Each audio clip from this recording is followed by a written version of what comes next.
where are the values? Where are the goals? What are we here to do? What are we here to accomplish? And when a person doesn't have values or goals, he doesn't have a direction, it's very easy to get lost. It's very easy just to get caught up in the wind and just not know what to do. That's what I'm seeing a lot of today. I think it's just a lot of people that are just confused, don't know what to do, whether in dating, whether in religion, whether in their own life, personally, whatever it is. And that's where the struggles come from, is just the lack of having any sense of direction, I think, mostly. That's why they're single, because when they don't have purpose, or they don't feel good about themselves, or they don't have clarity on why they're here, then they tend to be like, I don't know if I'm ready to get married. I don't know what I want. And obviously they don't know what they want because they don't even know who they are. Hashem comes up and he says it's not good for man to be alone. What does he do? He creates him an Ezer connector. Ezer connector is who? Chava. It's his wife, right? Adam and Chava in the Garden of Eden. Why not just stay single, go out with my friends, have a good time? Why do I need to get married? Why is it such a big importance in the Torah and it's such a big mitzvah to get married and have children? Puravu. A person was created in order to make himself godlike. Most guys today in 2025, they misunderstood what attraction means. Attraction, what it meant in the Torah, means that you see a girl and she's yafa, she's beautiful. It means she's beautiful, obviously physically, but not just physically. It means she's beautiful in her entirety as her package of who she is. Imagine you and her move to an island for the rest of your life. Would it change the way you think about her? Would it change the way you look at him? Love has nothing to do with feelings. Love has to do with giving. So when you see a guy that tells you, oh my God, I'm in love with this girl, he's not. He's in love with himself. If he gives her love, she will make the most beautiful thing. She'll make him the king. If the man doesn't give her love, she'll be worse than it. She'll make you miserable because she needs love. Do the work. Go to therapy and do the work. The solution is not to bring in another person and now make your emotional unhealthiness more complicated. The first person that you should talk to when you have a problem, it's not your parents, it's not your friend, not your spouse, no one else but God.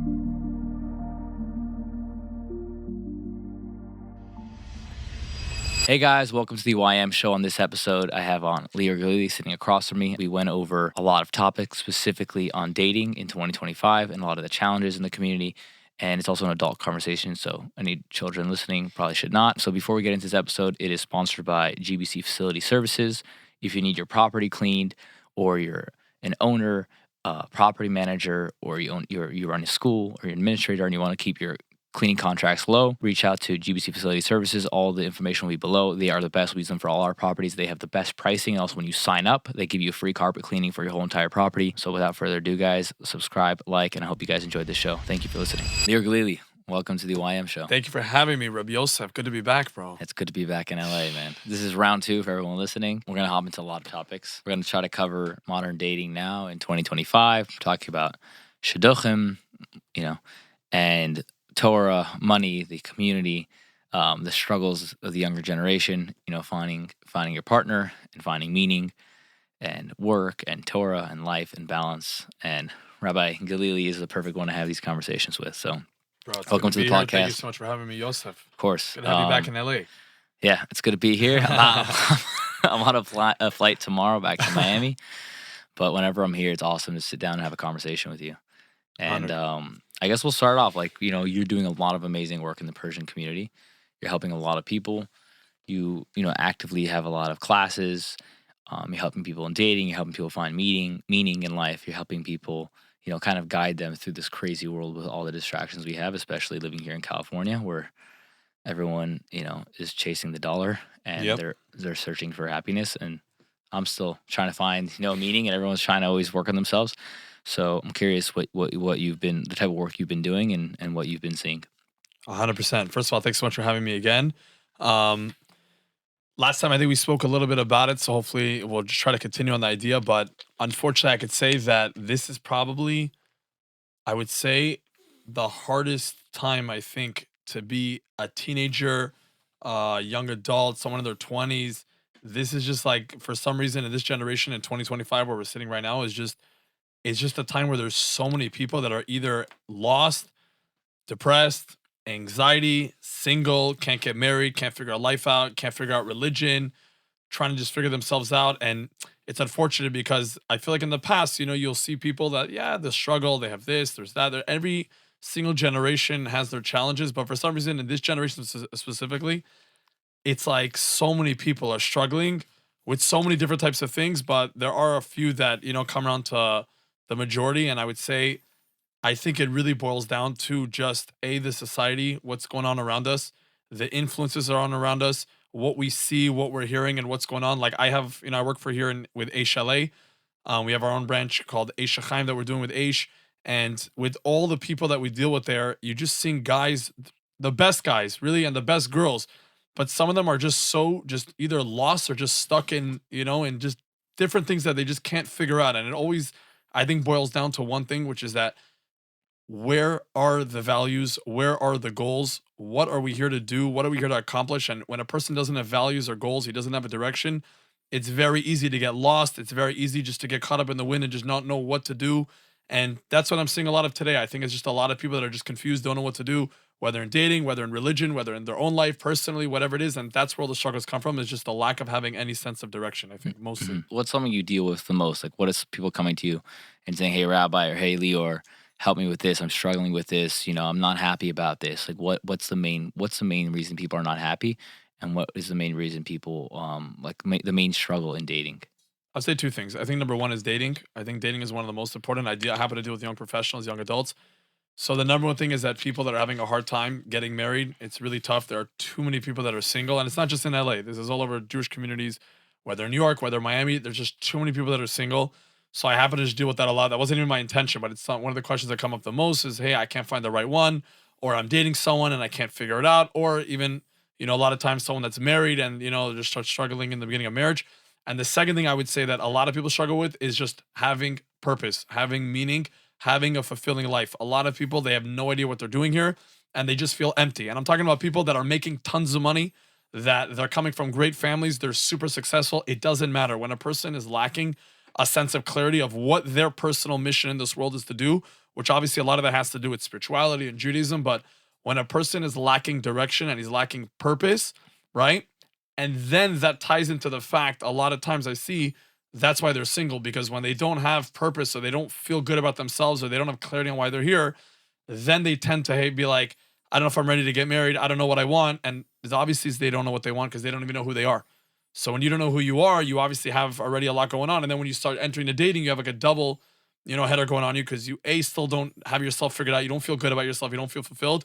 But then also you're like, I can't find the right one. And then it kind of just adds to the mix of just kind of this like big confusion. That's what I see would be the most common problem today with young adults, for sure. So how do you help these people navigate and find I guess meaning and find like what's right for them, like what their goals are? If you're saying someone doesn't know what they want, they don't know who they are, how does someone figure out who they are? Because I feel like no one ever really fully knows. It's always like an ongoing, thing of like trying to get better and trying to follow the Torah and trying to get closer and be a better person.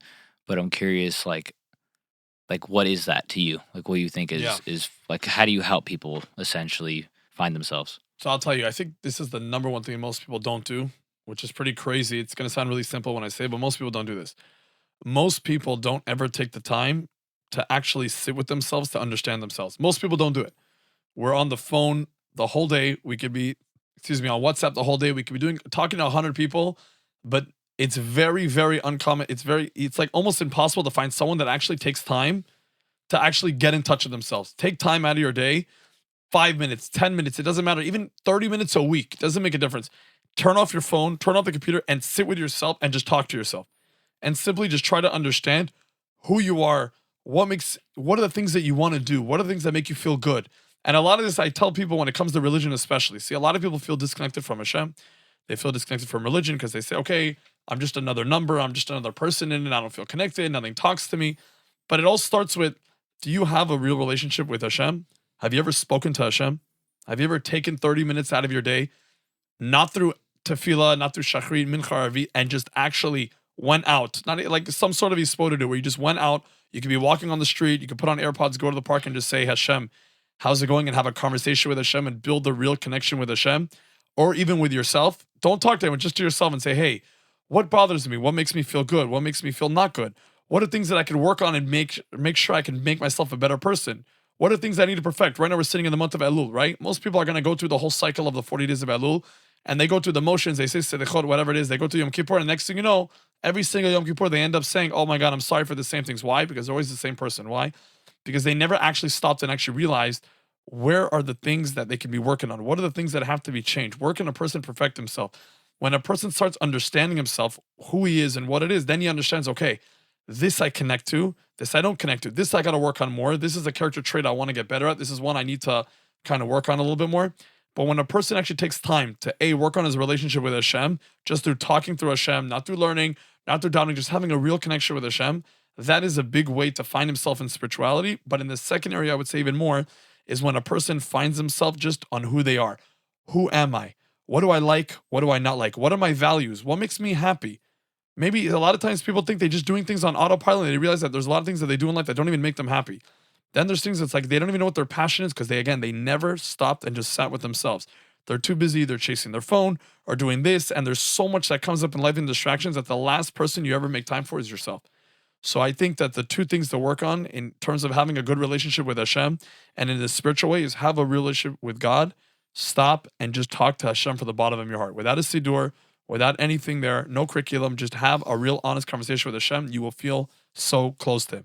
And with yourself, take time, pause out the world, and take time to really focus on yourself, who you are, and who are you? Talk to yourself. You know, there's a book by Zelig Pliskin. It's called Self-Knowledge. I read it when I was in yeshiva.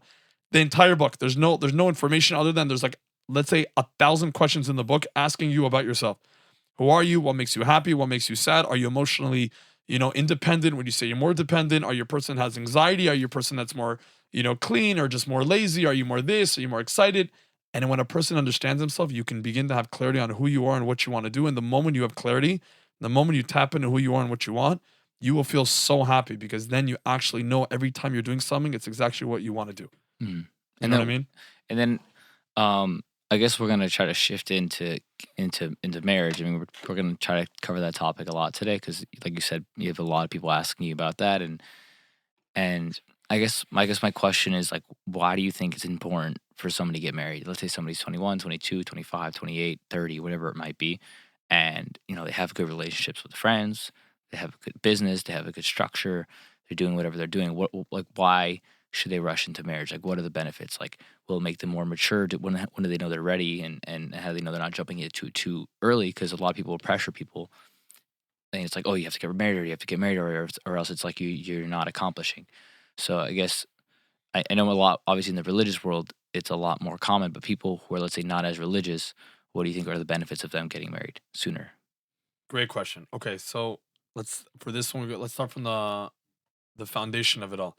Who is the first person that God said had to get married? Who is the first one that shouldn't be alone? The Gemara says, Lo tov yu Adam levado. He's talking about Adam. Adam Arishon, the first man that was created. Hashem comes up and he says, it's not good for man to be alone. What does he do? He creates him an Ezer connector. Ezer connector is who? Chava. It's his wife, right? Adam and Chava in the Garden of Eden. So the question is, why did God create Chava for Adam? Why can Adam just stay single? Why can't he just be here and just enjoy the Garden of Eden? And the same thing applies to that guy in 2025 or a girl in 2025. Why not just stay single, go out with my friends, have a good time? Why do I need to get married? Why is it such a big importance in the Torah and it's such a big mitzvah to get married and have children, puravu? Why is it such a big deal for Jewish people to get married, right? A lot of people talk about it, but we don't really understand why. And once you understand why we get married, I think it'll help a lot of people that struggle with why they can't find the right one is because they're not looking for the right one. And I'll explain you what I mean. The reason we get married according to the Torah is because a person was created in order to make himself godlike. A man was created in this world in order to connect himself to the creator of the world. Like the Mesilas Yesharim says, Shadam le'nivra ela lisanig al Hashem. Man was only created only to derive pleasure off leisanig al Hashem, through serving Hashem. So it's that connection to Hashem. It's the devekus, the connection that a person makes to God. That's why we're here. We're here to do the mitzvot and make that connection with Hashem. The number one way that a person can become godlike, and the number one way a person can actually become like Hashem is by creating. And that's why having children is one of the biggest mitzvot, and having, the next generation, that is literally the number that you do is creating. Now, another component that comes before, obviously, is marriage. Before we get into puravu and having children, marriage. Why is it so important for a man to get married? Because when a man gets married or a woman gets married to a man, it is the number one way for a person to build themselves. It is the number one way for a person to become godlike. How does a person, like we said, has to do the mitzvot, has to be a person that's working on himself, developing himself, being a better Jew. But ultimately, the number one way to become a better Jew is by getting married, because when you get married, you are forced into working on yourself to perfect yourself. And anyone that's married that knows, marriage is not easy. It's not going to be a walk in the park. It's not going to be something you're going to go and it's going to be, oh my God, it's magical and I have a date night and I'm always this and I'm always that. And we'll get to all the different, details about it.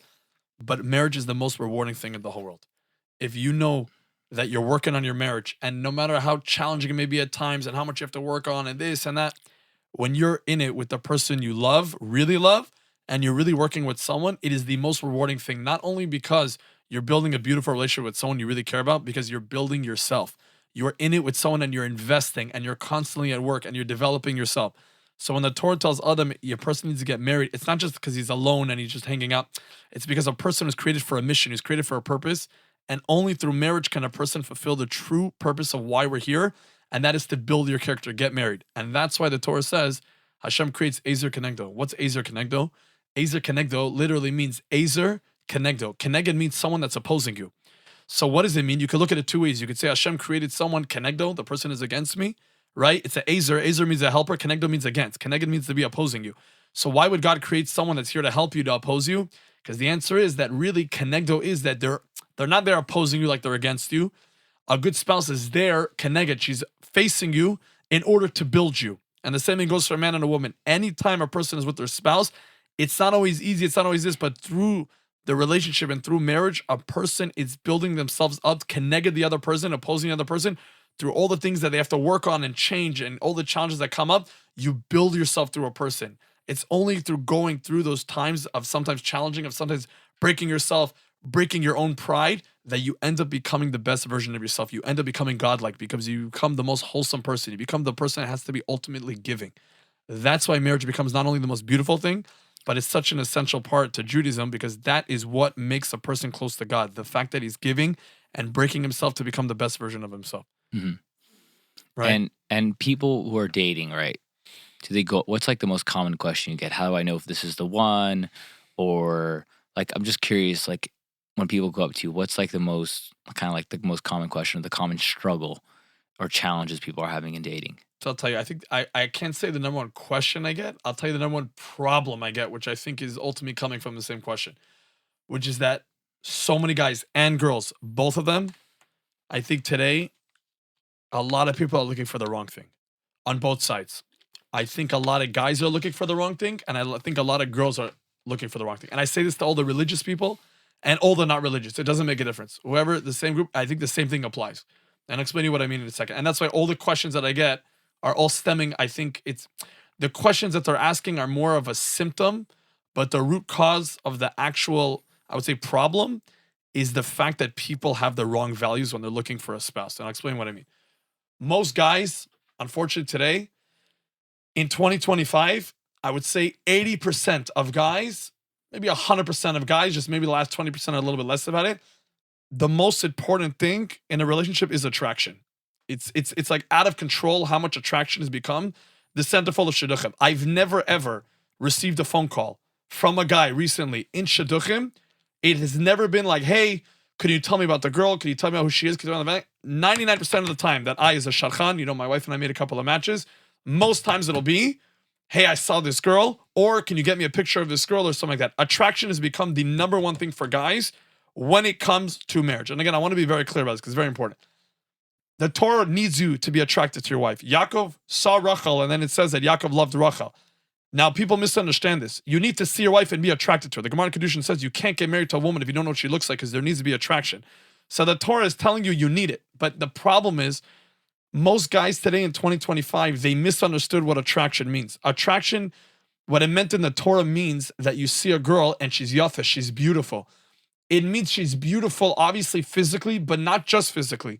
It means she's beautiful in her entirety as her package of who she is. So you see a girl, and it might be that, hey, I see a girl that's beautiful, and I see she's beautiful not only because she's so physically, it's because who she is, her personality, her chesed, her kindness, her heart, how she goes about things, what kind of mother she's going to be. Those things is when you see someone, you're like, wow, they're such a special person. They're so beautiful as a package, including the physical. Unfortunately, guys today, they rip all that apart and they say physical attraction means I need her to look like everything I see on my phone, everything I see when I walk out on the street, everything I see on my way to work. And that has now become the number one standard of attraction is shidduchim. I need to be attraction. And this is, again, it has to be clear. It's not that Torah's not telling you to marry someone you're not attracted to. You're not allowed to. But attraction doesn't mean just physical. Attraction means you have the ability to see past the physicality and see past the facade and see, okay, this person is amazing. And yes, Maybe I don't love the looks. Maybe, okay, they're pretty, it's okay, but I love who they are. I love how they take care of me. I love how they interact with other people. I love what kind of, personality and there's the relationship they have with Hashem and the amount of chesed they do and the way they're so happy and positive and their heart is so big. That's the attraction that we should be looking for. But unfortunately today, the Shmir Tanaim, I think, has blown so out of control that unfortunately today, guys are struggling saying, I'm not attracted, and they're not saying about who the girl is. They're saying singly about, I don't see from the shell, from the facade, that that's good enough for me. Mm-hmm. That, I think, is the number one problem for guys. And I'm telling you again, there's no shidduch crisis. There's plenty of girls, there's plenty of guys. I sit here in LA, in the LA community, there are so many guys and girls that can get married. And I know on the guy's end, majority of the time it's an attraction thing. And again, you need to be attracted, but it's about going out with a girl and saying, hey, you know what? She's pretty. She's not as crazy. No, she's not going to be. You don't want her to look like someone you ever saw walking like that. You want her to be an Eshet Chayil. You want her to be a real Jewish queen. You want her to be attractive to you. And through her being attractive to you, you want through her personality and through her midot and through how snoot she is and how special she is, then you look at her and she's the most beautiful girl in the world. Because no matter which girl you marry, let's say you're looking for the prettiest girl in the world, if you marry the prettiest girl, I promise you someone out there is going to have a prettier girl than you. So no matter who you marry, you're always going to have this problem. So any guy's like, I need to marry a girl that's pretty enough because then I won't have another problem looking around. It's not true. Because the moment you're just looking for the physical, there's always going to be something better. So the only way to be truly attracted to the girl you love is by saying that I love her and I'm attracted to her not just because of physical, because of who she is and me having a relationship with her. I understand truly who she is fully and I love her as a package and I love the looks too, but I love everything. And that's why to me, she's the most beautiful and no one else I need to look at because no one else, they can be more beautiful physically. I have a much more beautiful package. It's all about seeing the package for guys. If a guy could see the package, I'm telling you, a lot more shidduchim would be made. Mm-hmm. On the girls' end, I would say it's something totally different. Again, they also have an attraction thing to some extent. On the girls' thing, it's financial stability. In 2025, again, this is for religious people and not religious, it's both the same. Most girls today are all in the same boat where they want a guy who's making tons of money. The number one question, what does he do? What does the father do? Where's the money coming from? What is the parnasa? What is this? What is that? All girls want to know what is the financial obligation of the husband? What is he going to bring to the table? And again, this goes for girls also. The guy needs to have a parnasa, but there are people that are making money, they're supporting their families, they're doing wonderful, and there's people where their life is money all day. A lot of girls are looking for, how's he going to do this, and how am I going to have a wedding here, and how am I going to get this, how am I going to get that, and we're comparing, and we're all looking around, and we're comparing with everyone else, and because of that, so many girls will be left saying, a great guy's there, who is maybe getting a good profession, he's studying for something, whatever it is, he might not be the biggest doctor or lawyer or cash advance firm in the world, but he's a good, solid guy that's going to be able to provide for the family. And I've seen girls turn them down because of this, even if they like the guy, attractive and everything. So I think for both girls and guys, we need to have things that we need, but we need to draw the line of things that we need and things that society's putting on our head. And most importantly, things that we are worried about because what other people are going to say. And I'll end with this. There's a lot of people that I ask them, and this is the saddest question I ask, but it's so true. And I'll tell you, in Shidduchim, I always ask this. Anytime I'm doing a dating class or anything, I say to the girl or the guy, the girl's like, I'm not sure, the guy's a great guy, but I don't know. Or the guy's like, she's a good girl, she's pretty, but I don't know if she's pretty enough or whatever. This, that. You know what I ask them? I say, look, imagine you and her move to an island for the rest of your life. Would it change the way you think about her? Would it change the way you look at him? If it was just you two on an island, like Adam and Chava. Or if he was worth 100 million. Or he's worth 100 million. My question for them is to open their eyes and say, how much of your decision is getting affected because what you care what other people are going to say? I've literally had a guy call me and tell me, I can't get engaged to this girl. Not because I'm not attracted, because I'm nervous what my friends are going to say. I've had a girl tell me, I can't marry this guy because what my parents are going to think of him, what my friends are going to think of it. You mean financially? Financially. Wow. I'm telling you, I wouldn't believe it myself if someone told me. I've literally gotten the question, my wife and I are sitting on the phone, where a guy literally told me, I'm ready to get engaged to the girl, but I'm nervous how other people are going to look at me. So if I was with her alone, we would get engaged tomorrow. But if it was just us two, there's this social pressure. I got to keep up with everyone. And the same thing with the girls. But they're going on that vacation. They're going to have that wedding. So I love the guy and I don't really even need the wedding. But if I marry him, I won't be living that life. I won't be going their winter break. I'm not sure. I've seen it. That's the problem. Go after financials. Go after looks. You need to have it. But go after it in a normal proportion. Know what's important. Know what you need. And separate between what you need and what you want. Mm-hmm. So you being, I guess, a rabbi and a matchmaker, the biggest thing you see being left on the table is people are not necessarily looking at someone's where they're holding spiritually, their morals, the type of person they are, the type of chesed they do, the good deeds and all that. But they're like, is he wealthy? Is he going to take care of me financially? Is he going to take me on a nice vacation? Is he going to get me a nice house for the woman? And for the men, it's like, is she very attractive? 100%. And you said if people would kind of lower their standards to where they're at and be more realistic, you'd be able to make a lot more matches. 100%. And it's sad to say this, but I wish I didn't have to say this. And if it was one phone call or two phone calls, like you said, how many questions are you getting? But when you get the same people, Was it happen like hundreds of times, or not hundreds, I haven't dealt with hundreds of people yet in just the dating but sense. how many matches have you made? Right now, my wife and I made 7 matches, but we were involved in a bunch of others, and a lot of them that fell apart were due to this problem. The majority of the ones that fell apart were either because of, let's say, the girl is saying, oh, you know what, I'm not attracted enough because of financials, or, you know, also a lot of ones think, this is also a big problem, a lot of girls all want this super loud, charismatic guy that's, making tons of money, and he also happens to be the life of the party, and he's also this and that. And they don't realize that sometimes what you want in marriage, and this is what I think we'll get to in a second, what's important in marriage are not the things that you really think you want on the outside. What do I mean? Really, if you think about it, yes, having a guy who makes tons of money and a guy who's super charismatic is fine. It's amazing, great. But what really matters for a girl and a guy?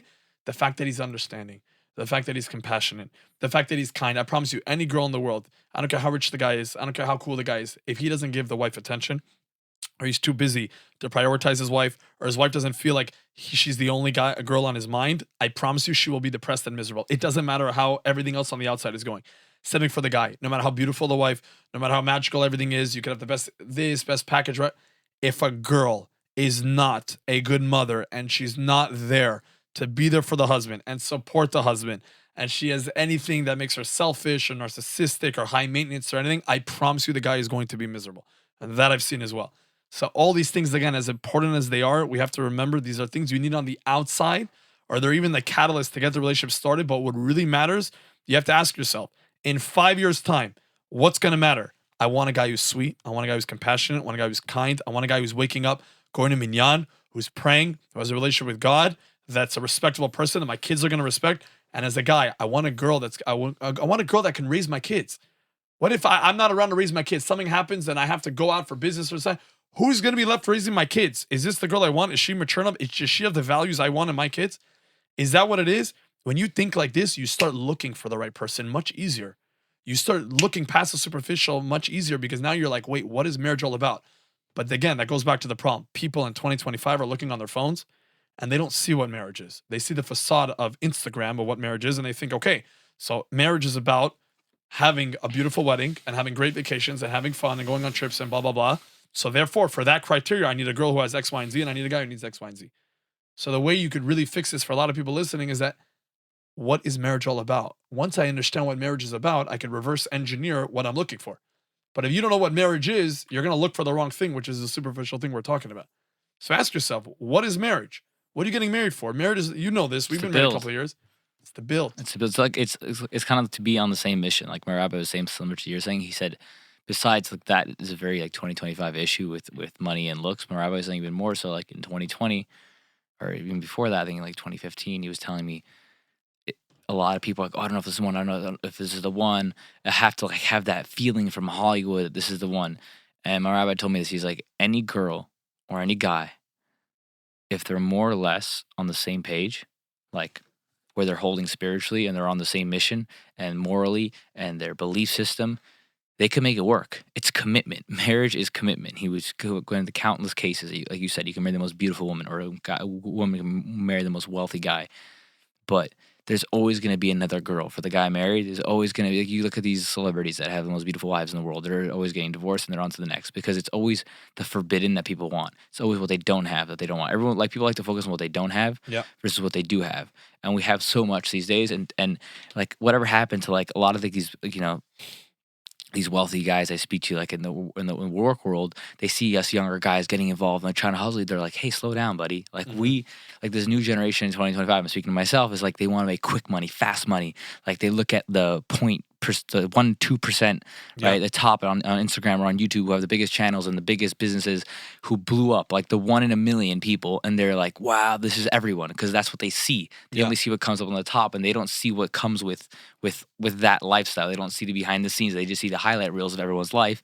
And he's like, whatever happened to people wanting to build? You get married together from nothing, and they build. They grind out together. The woman hustles a job. The guy hustles. They save up. They build. And it's like everyone wants everything now. They want all the money. They want all the looks. They want all the vacations. And it's like, it's people don't want to like grind and earn it. And exactly. And it's I'm speaking to myself too. Like I'm guilty of the same thing of like, oh my gosh, I see these guys. You see guys in cash advance or guys doing this or making a lot of money. You're like, what am I doing wrong? You know what I mean? Like, and it's just like this. I could be wrong, but it's like this thing where everyone just wants everything now, and they see it all.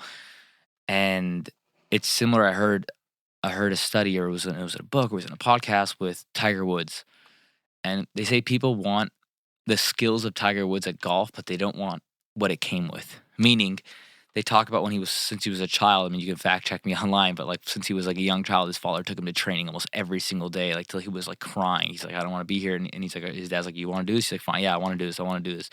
Right. Like, and he would kill himself. That's all he did. He didn't have a social life. He didn't go to the pool parties. He didn't, hang out with his friends. He didn't play video games. All he focused on was golf. And he got through devoting all his time into that one thing. He got super successful at that one thing.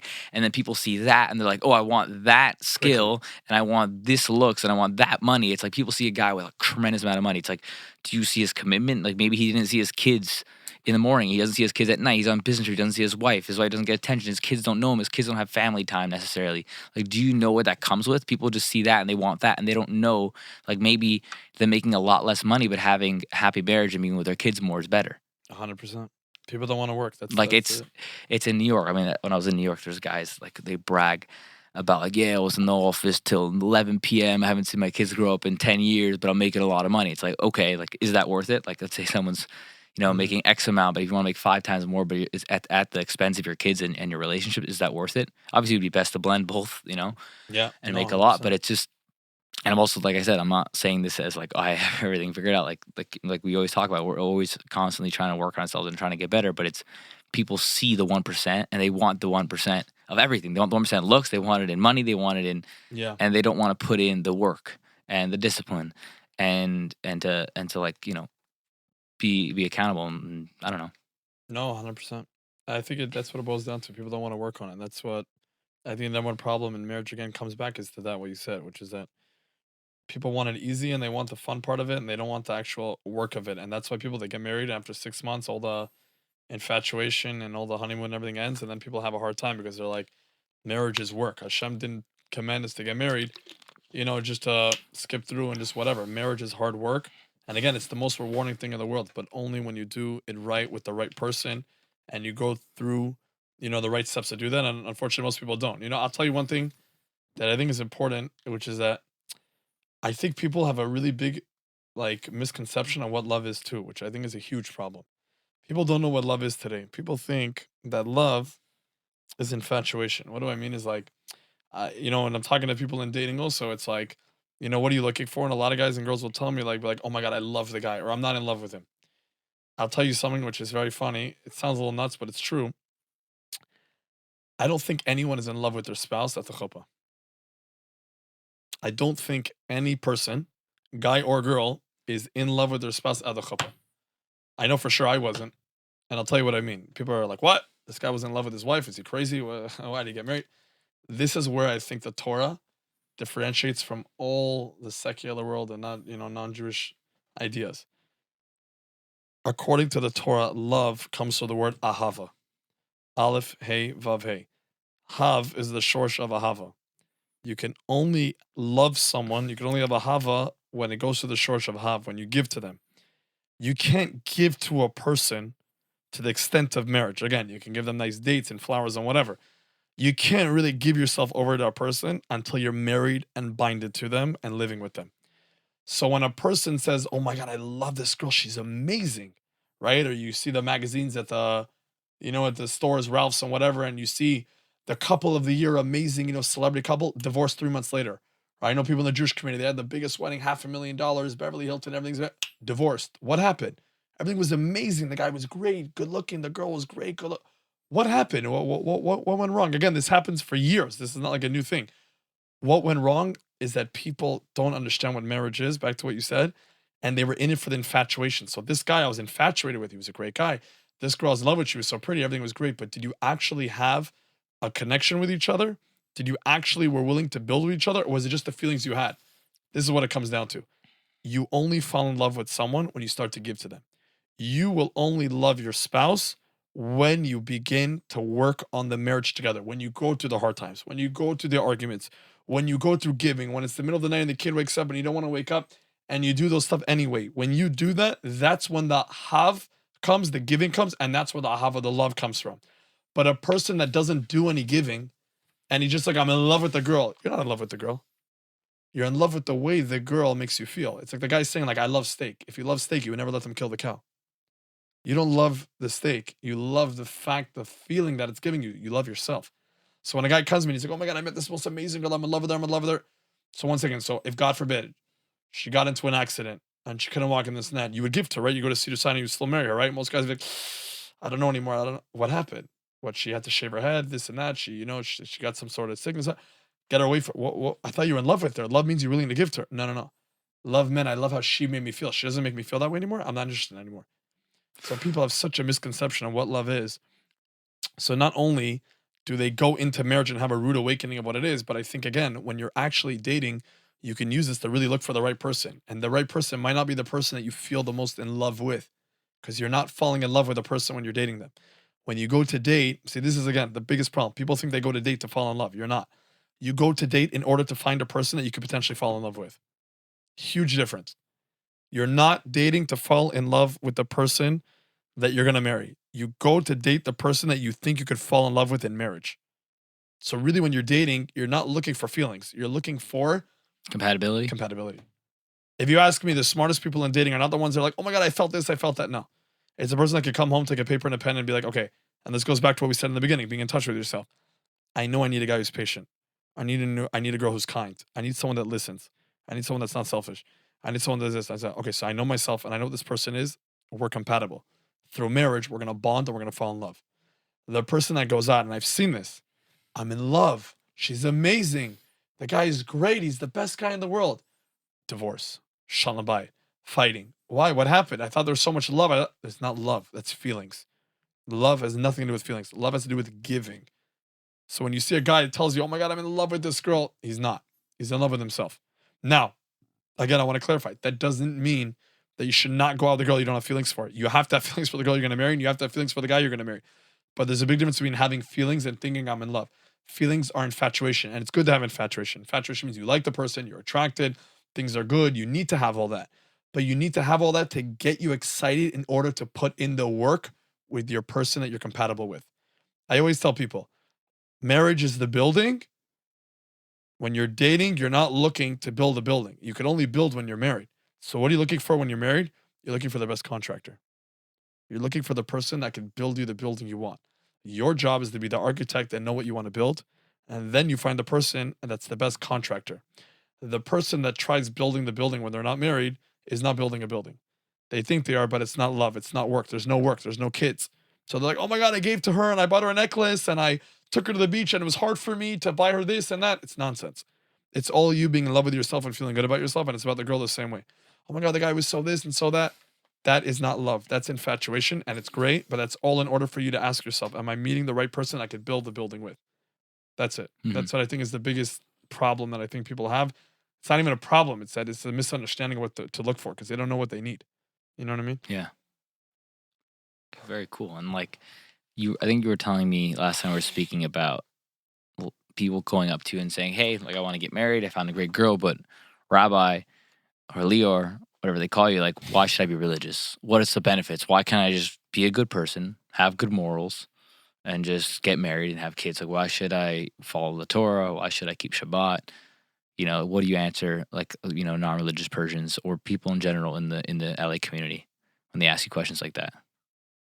So I'll give you an example. I'll answer this in a very weird way, but it's the only way to answer this. I was actually in Ramat Eshkol. I think you were right there when this happened to me, when you just got there. I was in Ramat Eshkol. A kid from Great Neck comes up to me, and he runs me on the street on a Friday afternoon. Just got married, cute kid.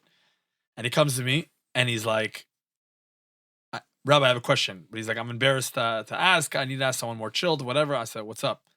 I thought he's going to ask me something halacha. And I'm like, okay. And he asked me, he says, listen, I'm running late. I just want to know, like, I see a lot of guys walking around Ramat Eshkol on Erev Shabbat with flowers. Do I have to get my wife flowers every week? That's what he asked me. And I remember him asking the question. I thought to myself, I was like, that's going to be the best mushal I'm ever going to say to answer this question that I get asked a lot. You see, people that ask, why do I have to keep Shabbat? Why do I have to do this? Why do I have to pray? Why do this, that? It's literally the same kid asking me from Great Neck. I'll explain what I mean. Why is he asking me that question? What's the problem? What's the problem with that question? Maybe he's asking a good question. Do I have to actually talk and get flowers every shot? I don't know. Maybe this, maybe that. Or maybe some wives need it, maybe some not. I don't even know how to answer him. But if he's asking someone that question, there's a problem in the relationship. It's not in his question. The problem is there's a flaw in his relationship. The fact that he has to ask that question shows me that he doesn't even have the right understanding of what it's all about. And that's what I'm talking about. The people that ask that question, which I get all the time, it's not like, why do I have to keep Shabbat? Why do I have to keep kosher? You're basically asking in a way of like, I'm not in a relationship. So do I have to do this stuff? I'm not really connected to my wife. So do I have to get her flowers? Because it's a burden. I'm not really connected to Hashem. So do I have to keep Shabbat? Does he really care? Because I don't care for it. My point being is that if you were in a relationship with Hashem and you actually understood that it was a relationship, then you would never ask that question. Because then you would say, of course I'd love to keep Shabbat. Of course I want to keep kosher because that is what makes Hashem happy. And that's the reason I was created, to have a relationship with him. Now, you could say it's hard to keep Shabbat. You could say it's hard to keep kosher. But it's something that you want to do. The same way it's hard to get your wife flowers every Shabbat. You might be running late. It's hard to take care of the kids. It's hard to do a lot of stuff in marriage. But you do it because you're in love with your wife. So sometimes you might not do it always perfectly. Sometimes it might be hard and challenging. Sometimes you might need a break. You might get burnt out. You might need a little bit of room to whatever because it's tough. But you always want to do it because you know you're in a relationship. The number one problem when people ask that question is because they're looking as Judaism as a transaction, not a relationship. Judaism has become a transaction, not a relationship. If Judaism was a relationship, you would never have that question. You would say, I love Hashem. My purpose in this world is to get close to God. Now, Hashem wants me to keep Shabbat. I love keeping Shabbat. Yes, there's many reasons practically why I keep Shabbat, but before that, I love keeping Shabbat because that's what I'm here to do, and I want to be close to Hashem. It makes me so happy. I want to keep kosher because it makes me so happy. I want to do Mitzvot, and I want to daven every day, and I want to go do Tehillim and put tefillin and this and that, and because I love Hashem, and I'm in a relationship. But if I'm not in a relationship, why would I do all this stuff? Rabbi, why do I have to do all this stuff? Exactly. Could you just leave me alone? Why do I have to keep Shabbat? I'll keep it because it's nice to have family dinner. I'll keep kosher because maybe it's good for my health. But a lot of things in the Torah don't make sense. So why would I do them? So if you don't know that you're in a relationship, yes, the question is very valid. And I think most people struggle. So the first step is, I'm in a relationship with Hashem. It's not a pick and choose of this works, this doesn't work. It's that I'm in a relationship. What does Hashem want? What does the creator of the world want? If he wants me to do this and I'm in a relationship with him, this is what's going to make us close together. This is what the reason I'm created. I'm happy to do it. Yes, it'll be hard. Yes, I'll need a break sometimes, this and that. But ultimately, it's something I want to do. It's not something that I have to do. It's not a burden. That's usually what it comes from. Okay, amazing. I think it's a great answer. I think you broke it down. You broke it down very well. And have you ever dealt with, obviously not any specific cases, but have you ever dealt with in general divorces and trying to, being that you make matches and you get people married and you set a lot of people up? Do you ever have to deal with like potential divorces or helping people navigating through marriage, and how do you help people with that, or is it not something you deal with? I was involved actively in one divorce. Like I was in the middle. The rest of them have just been like really bad shalom bayit that a lot of people unfortunately go through, more common than it should be. What do you think is the biggest issue with people having, shalom bayit issues at the home? Midot. It's both ways. Honestly, ego midot, or no, midot. I'm talking about emotional health, which is really the basis of all midot. Of all character traits is emotional health. People are emotionally unhealthy. When people are emotionally unhealthy, you can't be in a relationship. A relationship is about giving. Ahava means have to give. You can't be in a relationship when you have emotional problems. Meaning a person goes to a relationship and they're looking for a therapist, you're going to hurt the relationship. A person goes to a relationship and he still has problems with his parents or whatever it is, and he's now looking at his spouse to fix it, he's going to have problems. A person that has narcissism or selfish tendencies, whatever it may be, and they can't give to another person, or they can't hear another person out, or they're just too selfish to break themselves, or too prideful, insecure, whatever it may be. I've seen this sometimes. Emotional unhealthiness, you cannot get married. Marriage is like building a building, like going back. That's literally what it is. You're giving and you're putting in concrete to build this foundation, a strong building. You cannot build a building when you yourself can't be a good foundation. You can only be there for someone else when you are there for yourself. People get married without being there for themselves. They're not healthy. They're not ready. They're not emotionally independent. They're not ready to do it. They get married and all they do is complicate things more. So Mhm. a lot of marriage problems and a lot of shalom bayit and divorce happens is mainly because people are not ready to get married because they're still dealing with something emotionally, and that rolls into their midot, their character traits, and they're either selfish, they're lazy, they're angry. There's people that you see on the street that you see they're the most sweet guy and everything, and that you see have this such anger, or they think they're doing so much, like be so lazy. And I'm telling you, this has been the biggest problem. And again, I don't know if we should get into this, but whatever. I don't know who's listening to this, but if you ask me, the number one problem I also see, unfortunately, it's so sad to say this, for men, is pornography. That is one of the number one reasons of shalom bayit. A man that doesn't guard his eyes and it goes into marriage cannot truly be attracted to his wife if his mind is on other people, and every girl can feel it, and it will ultimately lead into problems. Why? Because the moment a guy is not really attracted to his wife, again, in the real way, because he's too busy looking at someone else's wife or something on his phone or whatever it is, he can no longer be attracted to his spouse, because there's no way, and there's no way you'd even want this, that any Beit Yaakov girl or any normal girl, any Jewish girl that has a neshama, you would never want this, but they're never going to be competing with what's on TikTok and on Instagram and whatever on those websites. They can't. So you'll always feel let down. You will always feel unsatisfied. You will always feel like you're not getting what you need. And then you start looking elsewhere. Then you start becoming a little bit, which I've seen. I had a case recently, right now, that a guy called me up. He started struggling, and now all of a sudden he just doesn't want to be nice to his wife. I'm like, why can't he be nice? He's like, because he's frustrated at her. Why is he frustrated? I'm like, she's a nice girl. You married an amazing girl. You love her, right? He's like, because she doesn't satisfy me the way I need. She's not good enough. So now he's frustrated. Then all of a sudden, what, the poor girl didn't do anything. She's an innocent girl. She starts getting now resentful because now she's getting a guy who's not interested in her because he's too busy looking at everything else. So therefore, he loses interest. She now becomes needy. The girl now becomes very needy because the girl naturally needs the love, and like it's the obligation of the man to give her love. He's the nice and she's the makabel. He's the giver, she's the taker. So she now starts becoming a very bitter version of herself. So now the guy now says, look, I have such a miserable wife and she's so bitter and whatever. Now it's time for me to get divorced. But really, it's sad to say this, I've literally tracked it back, and it all started with a guy not keeping his eyes clean. Because it was starting with that, lost interest. The girl becomes miserable and feels alone. She becomes the worst, because any girl that doesn't get love is like a woman is like a plant. If you don't water her, she becomes dry and they just burn out. They need water. If a man is not giving her the love, he's not showering her with that, she'll become miserable. She'll become the worst. And that's why we said again, it says in the Gemara, a person can have a matzeh or mitzi. I won't get too into the Gemara right now, but it basically means that you could find a wife two ways. Why does the Torah says you could find a wife that's the most beautiful thing in the world? And the Gemara also says you can find a wife that is worse than death. Mar memavet, it says worse than death. How could the Gemara tell me that the girl is the most beautiful thing in the world? And then marriage is also, if you find the right, you find marriage also to be the person you marry could also be worse than death. Because it depends on what the man makes out of her. If he gives her love, she will make the most beautiful thing. She'll make him the king. If the man doesn't give her love, she'll be worse than it. She'll make you miserable because she needs the love. And what is the number one way that a guy stops giving love? He stops being the giver, the nice one, is because his eyes aren't clean, and therefore he loses interest in the girl. Mm-hmm. That for men specifically is the main problem, I would say. And it's sad, but today I think that's what people have to deal with. And you said also mental health, right? You're saying that people who have a lot of, issues, they don't want to go and do the work. They don't want to go, let's say, get therapy if they need that, and they don't want to put in the work, and they're too self-absorbed with themselves. Yeah. That's it. People don't want to put in the work. And that's why I tell people, a guy asked me, oh, should I get married? I still have these problems, but I'm 30. I don't care if the guy was 60. If a guy has a problem where he's going to become abusive, or he's a lazy guy that just, can't do anything productive or anything, it doesn't matter how old you are. Do the work. Go to therapy and do the work. The solution is not to bring in another person and now make your emotional unhealthiness more complicated. That's not the point of marriage. You're just going to make things worse.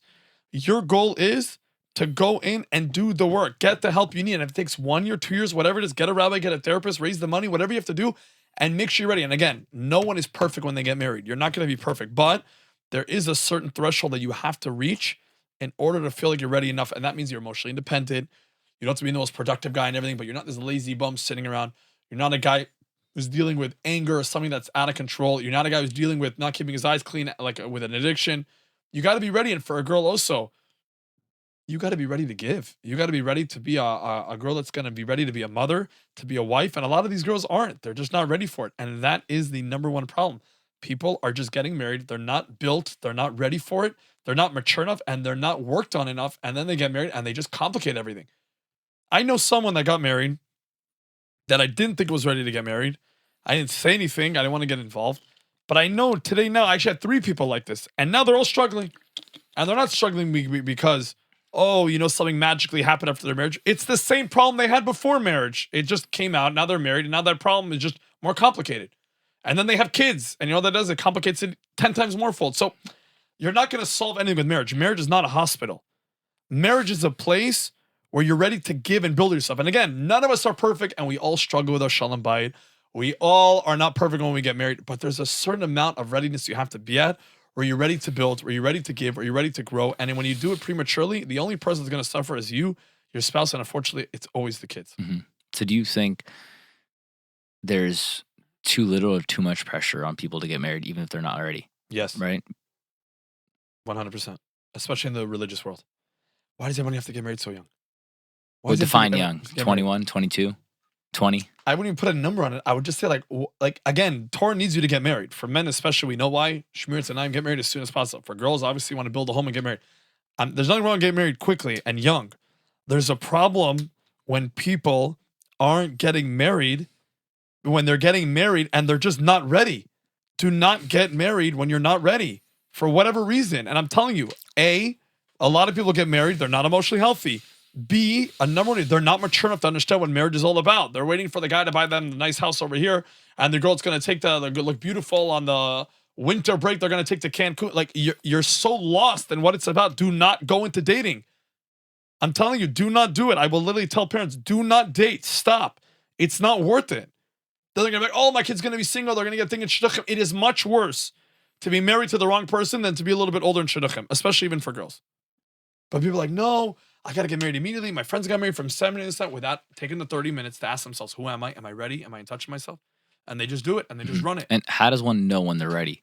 When they're ready to give, when they're ready to put in the hard work, when they're ready to be there for their wife and their kids? Like, how does one know when they're ready? You can have that with a company. Like, oh, I need to do more due diligence. I need to study more. I need to get this ready. Like, I guess, is it a personal thing? Depends on each person. Like, they know they're ready, or like, what's your personal opinion on that? Great question. I don't think anyone's going to know when they're ready, because I think it varies for every person. It's personal. It's not like checkbox being ready.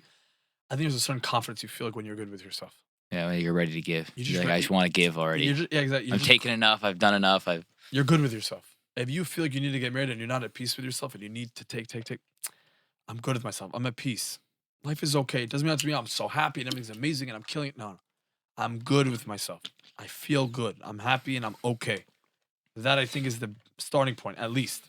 Just feeling like you're at peace with yourself and who you are and where your life is at that point. That's at least the best starting point. Okay, amazing. I'm curious. So I guess we'll slowly wrap it up here, unless Go for it. There's no rush at all. We have another, I think, 15, 20 minutes using a studio here in Pico. But what are other topics that if you had to share with the world or share with the listeners or people listening, what's something that you want them to be left with, to think about? I would say back to what we said about having a relationship with God. I think very important.